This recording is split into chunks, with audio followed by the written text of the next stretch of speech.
Gregory sat frozen, the handwritten note between his fingers. The words etched into the paper echoed louder than any noise around him. It wasn't long, wasn't poetic, but it bled truth. A quiet, trembling truth that hit him straight in the chest. He read it again. We're not lazy, we're just broken. Asterisk, what kind of work environment makes someone write that? Not complain to a supervisor, not send an email, but resort to slipping a secret note to a stranger, hoping desperately. Hoping they were someone who cared? Or better yet, someone with power, asterisk, and they had no idea that stranger was Gregory Holt, the man who signed the paychecks for every person under this roof, asterisk. He glanced up. Emily was across the room now, speaking to another table, her smile steady. But her eyes. Different, haunted, worn. She was barely in her 20s, maybe younger, and already looked like life had stolen something she didn't even get to enjoy, asterisk. He hadn't eaten a bite. His knife and fork lay untouched. The steam from the steak had started to fade. But Gregory wasn't thinking about food anymore. He was thinking about the rot hiding under the surface, asterisk. He had started Hillstone Grill with a dream. An honest place where working-class families could get a quality meal and the staff would be treated like family. That was the mission. He had once scrubbed floors in kitchens, burned his hands on fryers, slept in his truck between double shifts. He knew what bad management felt like. He'd sworn his chain would never become that, asterisk, but now, here he was, sitting in one of his own restaurants. And his employees were crying in freezers, asterisk. He slipped the note back into the folder slowly and left the check on the table without a word. His hand trembled slightly as he reached for his wallet, not from fear, but from something colder, guilt. Guilt that while he had been sitting in boardrooms discussing quarterly targets, this was happening in his name, asterisk. He placed 2 crisp $100 bills inside, not for the food, but for the message. Then he stood up. Emily turned slightly and caught his eye. For a second her breath hitched. She must have realized he'd read the note. There was a flicker of panic, quickly masked. Asterisk. Gregory gave her the slightest nod, not angry, not shocked, just understanding, and then he walked out. But instead of heading toward the parking lot, he turned left and circled around the building. The wind outside was cold, biting. He pulled his collar up and stood near the back door where deliveries came in and staff stepped out for quick smoke breaks or deep breaths of freedom between shifts. Asterisk. He waited. Minutes passed. Then the back door opened. Emily stepped out with another server. They didn't notice him at first. The other girl was quietly wiping her face with a napkin. Emily placed a shaky hand on her back, comforting her in silence. Asterisk. That was all the confirmation Gregory needed. Asterisk. This wasn't just one frustrated worker with a bad attitude. This was a pattern, a culture, one that had taken root while he was too busy looking at profit margins. Gregory cleared his throat gently. Emily turned. Startled, her eyes widened when she saw him standing there. He didn't smile. He didn't scold. He simply asked, "You wrote the note?" Asterisk. Emily blinked twice and nodded, slowly. She looked like she was preparing for punishment, fired, blacklisted, gone, asterisk. But what came next? She never expected. Gregory reached into his coat and pulled out the note, now carefully folded. "I own this place," he said, voice calm but low. "Tell me everything." Emily looked like she wanted to melt into the pavement. Her lips parted, but no words came out. Her eyes darted to the other girl, then back to Gregory. You could almost hear her heart pounding in the heavy silence between them. She looked cornered, but not by danger, by truth. And the terrifying uncertainty of what came next. Asterisk. Gregory didn't move closer. He stayed where he was, hands in his coat pockets, tone steady and warm. "You're not in trouble. I just need to know what's really happening inside this place." Asterisk. The girl next to Emily, a redhead with trembling fingers, backed away, whispering, "I'll go inside." Asterisk. Emily didn't stop her. Once the door clicked shut behind them, she let out a shaky breath, her body relaxing just an inch. Asterisk. "You really own it?" she asked, barely audible. Asterisk. "Yes." Gregory nodded. "Every square inch of this restaurant and 27 others. But I haven't stepped foot in this one in nearly 2 years. I didn't know. I should have. Asterisk Emily's face twisted with emotion, as if those words pulled a hidden lever in her chest. Asterisk. It's been bad, she whispered, for a long time. Asterisk, he gestured gently to a stack of crates near the dumpster. Can we sit? Asterisk, they sat down. On the makeshift bench of cardboard and wood. Gregory didn't take out a notepad. He didn't record her. He just listened. Emily started slow, still testing him. He locks the tip drawer at the end of every shift. Says we'll get it in our paychecks, but we don't. Some weeks we're missing $40, $70. We can't prove anything. And if we ask, he cuts our hours. He watches the cameras, and if he sees you talking to someone for too long, you're on dish duty the next day. Gregory's jaw tensed. Emily glanced at him. You believe me? Asterisk. Yes, asterisk, her voice cracked. Most. People don't, asterisk, he nodded again. That's the problem. Asterisk, she continued. Each sentence faster than the last. As if a dam had broken and truth came spilling out after being trapped too long. Asterisk. He schedules us out of order so we can't form cliques. Fires anyone who challenges him. Called a dishwasher replaceable. Trash last week, and yesterday, she paused, blinking hard. He screamed at Sophia until she locked herself in the walk-in freezer and cried for 15 minutes. You could hear it through the door. Nobody did anything. We're scared of him, even the cooks.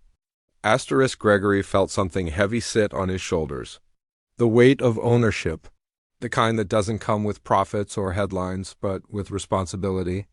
With knowing your name is on the building where people are suffering. Asterisk. How long has it been this way? He asked quietly. Asterisk Emily shook her head. Since he took over. Almost a year.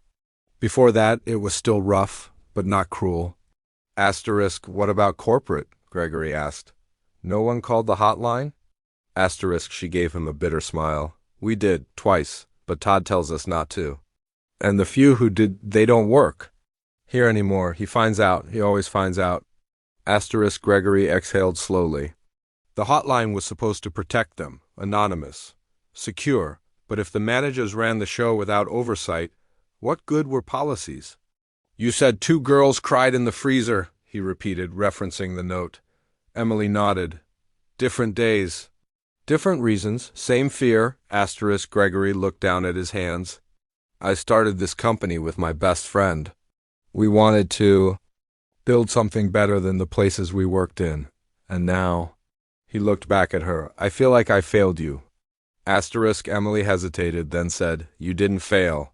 You just trusted the wrong people.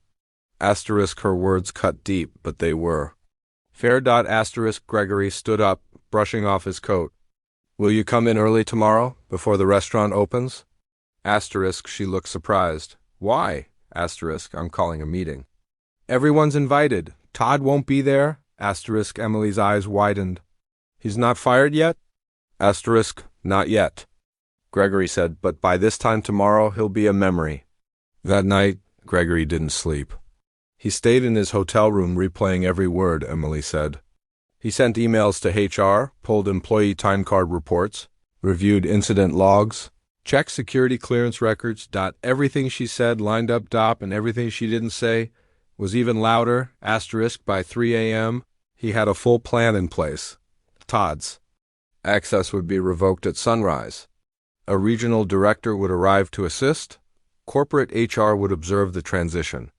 But most importantly, Gregory would be there. In person, this wasn't just about firing a toxic manager. It was about rebuilding the broken trust.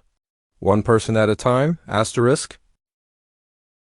The next morning, the Hillstone Grill felt off. Asterisk, when the first staff arrived for prep, they noticed something unusual. The lights were already on, the doors were unlocked, and a large white paper was taped right at eye level near the employee. Entrance. Asterisk, mandatory staff meeting, 10 a.m., paid attendance, no exceptions. Asterisk, no one signed it, no logo. Just black ink and TIMESTMP. Asterisk, Emily saw it first. Her breath caught in her throat. She knew what it meant, but the others didn't. Not yet. Asterisk, Sophia came in 10 minutes later. Hair tied in a rush, still tucking in. Her shirt. What the hell is this? She asked, pointing to the paper. Emily didn't answer. She just gave her a tight-lipped look and nodded toward the break room. Let's get ready. By 9:50, the break room was buzzing. Servers, line, cooks, busboys, hostesses, they all trickled in, some still groggy, others whispering rumors. The kitchen manager asked if this was a corporate audit. The bartender thought maybe it was a fire drill. Someone joked about layoffs. No one laughed. At 10:01. The door opened. Gregory Holt walked in, not in gray jeans, not in disguise. This time he wore a tailored navy suit, clean shoes. No smile. Everyone went silent. Even those who had never seen him before knew instantly this was someone important. The weight of presence. The kind of presence that shifts a room. Emily sat near the door, heart pounding. Gregory caught her gaze for a second. A silent thank you passed between them. He stepped to the center and looked at each face, some confused, some worried, some worn down from too many broken promises. Then he spoke. Calm, clear, no microphone, no clipboard. My name is Gregory Holt. I'm the founder and majority owner of this restaurant chain. Silence. He let the words settle in. You could hear someone swallow. I came here yesterday as a regular customer. I wanted to see how this branch was running without the usual filters, no scheduled tours, no cleanup crews, no fake smiles for the boss. He paused. What I found broke my heart. A few heads dropped. Emily looked at her hands. Sophia bit her bottom lip. This location, this family, is not what I built this company to be. Somewhere along the way, we lost our compass. And while I trusted people to keep it on course, that trust was clearly misplaced. He reached into his coat pocket and held up the folded note. This, he said, his voice shaking just slightly, changed everything. Eyes widened. A few turned to Emily. Piecing it together, Gregory unfolded the paper and read aloud. If you're someone who can actually change things, please help us. We're not lazy, we're just broken. He folded it back up. Yesterday I learned that one of your managers, Todd Garrison, has been stealing tips, bullying staff, retaliating against complaints, and creating an environment no one should be forced to work in. A gasp echoed from the back. A server covered her mouth. Effective immediately, Gregory continued. Todd has been terminated. His building access has been revoked. His actions are under investigation and all pending financial misconduct is being reviewed. If he stole from you, you will be repaid. In full. A murmur of disbelief passed through the room. Some looked at each other, unsure if this was real. Emily stared straight ahead, eyes wet. We're also launching an on-site HR liaison starting today, he added. No more anonymous phone calls to dead-end lines. You'll have a face, a name, a person who listens. A woman near the back whispered, Oh my God. Gregory took a slow step forward. But more than systems, more than audits or surveys, what you need is to be heard. And for that to happen, we're not just swapping management, we're changing the culture. Then, turning slightly, he said, Emily. She stiffened. In her chair, please stand. Slowly, she rose. This young woman risked her job, her safety, and her peace of mind to do something very few people ever do. She stood up for others. She spoke when silence was safer. Gregory looked around. The room. That's leadership. He turned back to her. And I'd like to offer you a promotion assistant floor manager starting today. Gasps, applause, real ones this time. Emily blinked, stunned. I don't know what to say. Just say you'll keep being brave, Gregory said. With a smile, and she nodded, through tears. The applause faded, replaced by something more powerful, silence soaked in respect. A silence that meant change was real. Gregory looked at his team, this battered group of people he had unintentionally abandoned. Starting today, he said, no one here will be unheard again. And this time they believed it. 3 weeks later, Hillstone Grill didn't just look different. It felt different. Asterisk gone was the heavy cloud of tension that had loomed over every shift. In its place, there was something rare in the restaurant business: pride. Genuine, quiet pride. Asterisk, the front doors now opened to the soft sound of jazz, not the blaring static of a broken speaker. The once dim lights had been adjusted to a warm glow. Paintings, actual local art, now adorned the walls. The booths were reupholstered, but more importantly, the faces were different. The posture of the servers had changed. The dragging feet were now lighter. Conversations no longer whispered but carried energy. Asterisk, and at the center of it all stood Emily. Asterisk, she wore a sleek navy apron with a small silver pin assistant manager tucked near her name tag. She had earned it, not just through bravery, but through consistency. Every day since that meeting, she showed up early, stayed late, asked questions, solved problems. Not because she had to, but because now she wanted to. Asterisk, she walked the floor. During peak lunch hour with a quiet command. Checked in on a new hostess. Helped a dishwasher fix a clogged drain. Made sure a gluten allergy request was handled carefully. Not just passed to the kitchen and forgotten. Even her voice had changed, more confident. More clear. Asterisk, Gregory returned that day unannounced again, but this time no disguise. He walked, in wearing jeans and a leather jacket, but everyone knew who he was now. The moment he stepped through the doors, Emily looked up from the floor plan and smiled. Asterisk, didn't think we'd see you so soon, she said, approaching him. Asterisk, I missed the coffee. Gregory smirked. And I wanted to see if the miracle held. Asterisk, she handed him the menu. We don't need miracles anymore. We have structure. He laughed softly and took a seat near the corner. From where he sat, Gregory watched it all unfold. A teenage busboy, barely 16, carried trays. With surprising focus. The hostess checked in a family of 5 and offered kids' menus without being prompted. The bartender prepped fresh garnish without rushing. The kitchen didn't shout, it moved in rhythm. Asterisk, Sophia, the same girl who once cried in the freezer, now trained a new hire with grace. She laughed mid-sentence. Gregory noticed the light back in her eyes. It hadn't been there weeks ago. Asterisk. Then he looked toward the hallway. Asterisk, framed near the staff entrance was a new wall of values: empathy, integrity, respect. Below it, a shadow box encased a folded piece of notebook paper. The original note: asterisk, we're not lazy, we're just broken. Asterisk, Gregory stood up, walked toward it, and read it again. The same words, but now they meant something different. Asterisk, he turned to Emily, who had followed him quietly. That note changed everything, he said. She nodded. It still does. Asterisk, he gestured toward the kitchen. They don't know this yet, but you're getting a second pin. Emily raised a brow. Acting general manager, he said. The corporate team signed off this morning.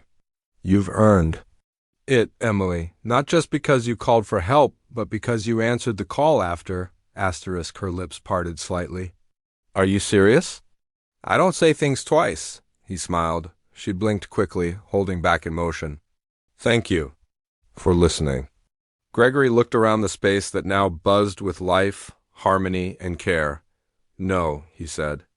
Thank you for speaking up. That afternoon, Gregory stayed for hours. He shook hands with staff, greeted customers, and even helped wipe down a table when things got busy. Not because he had to, but because he remembered what it felt like to be them. Asterisk, before he left, he turned to Emily one last time. Asterisk, if you ever need anything anytime, don't write a note, he said with a grin. Just call me directly. Asterisk, she laughed. I'll only write one if it's good news. Gregory opened the door and looked back over the dining room one last time. It wasn't just a restaurant anymore. It was alive. It started as a whisper. A quiet story passed from customer to customer, retold over dinner tables, shared in local cafes, and eventually posted online. Asterisk, did you hear about the waitress who saved her entire restaurant with a note? Asterisk, the owner came in undercover. Read it, changed everything. Asterisk, they say she runs the place now. Asterisk, within days of Gregory's visit, a regional food blog caught wind of the transformation at Hillstone Grill. The article was titled, asterisk, Note that shook the system, how one waitress forced a corporate giant to listen, asterisk the post exploded. Comments flooded in, asterisk more CEOs should do this, asterisk we need more Emilys. Asterisk this gave me chills. Asterisk major outlets picked up the story. Morning news shows invited Gregory and Emily to speak. She declined twice, but eventually agreed to a local podcast interview, not for fame, but to encourage others in her position to speak up when no one else will. Asterisk, and what she said in that interview resonated far beyond their small town. Asterisk, I didn't think the note would change anything. I just hoped someone would care enough to read it. I never imagined it would reach the man who had the power to flip the whole place around. But when you've got nothing left to lose, you take the risk. Asterisk from that moment, the world began to see Hillstone Grill not as just another chain, but as a story of redemption. Not just corporate redemption, but human redemption. A reminder that sometimes big change starts with a folded piece of paper and the courage to hand it to a stranger. Asterisk across the company's 27 other locations, change started spreading. Gregory implemented shadow visits unannounced. Anonymous drop-ins by executives who ate alone, watched, and listened. Internal complaint systems were redesigned. Tip systems became transparent. Managers were retrained or removed, asterisk, and at the corporate HQ, a new plaque was hung in the lobby. It simply read, "We're not lazy, we're just broken." Anonymous staff, Millwood Hillstone Grill, right beneath it was Emily's name, back at the restaurant. Things stayed grounded. Asterisk Emily, now the full-time general manager, never let the attention change her. She kept her silver name tag. She still tied her hair the same way. Still walked the floor every day. Still reminded her staff that no one eats. Alone in silence, asterisk one evening, months later, a father and his teenage daughter were eating near the window. The girl had been quiet, barely touching her food. Emily noticed, asterisk she walked over, leaned gently against the table, and asked, "You okay, sweetie?" The girl nodded, but her eyes said otherwise. Emily didn't push. Instead, she knelt slightly, placed a folded napkin in front of her, and whispered, "If you ever need to say something and don't know how to write it down." The girl looked confused, but Emily smiled softly. "It worked for me once." As she walked away, asterisk that night, as the restaurant dimmed and the last chairs were flipped onto tables, Gregory appeared once again quietly as always. Asterisk he found Emily behind the counter, counting register receipts. "Place looks strong," he said. She glanced up, smiling. "It is strong, because now it's rooted in something real." Gregory placed a small box on the counter. Inside was a custom-made journal, leather-bound, gold-trimmed, the cover embossed with her name. She opened the first page. It read, asterisk to the girl who reminded me that listening is more powerful than leading. Asterisk Emily blinked hard. For the first time in months, she was speechless. Asterisk Gregory adjusted his coat and said, "You built something better than I ever did. I just laid the foundation. You gave it heart." Asterisk she closed the journal, holding it to her chest. "Thank you." For reading the note, asterisk he turned to leave, then paused at the door, asterisk. "Oh, and Emily?" Asterisk, "Yeah," asterisk he smiled. "Never stop writing them.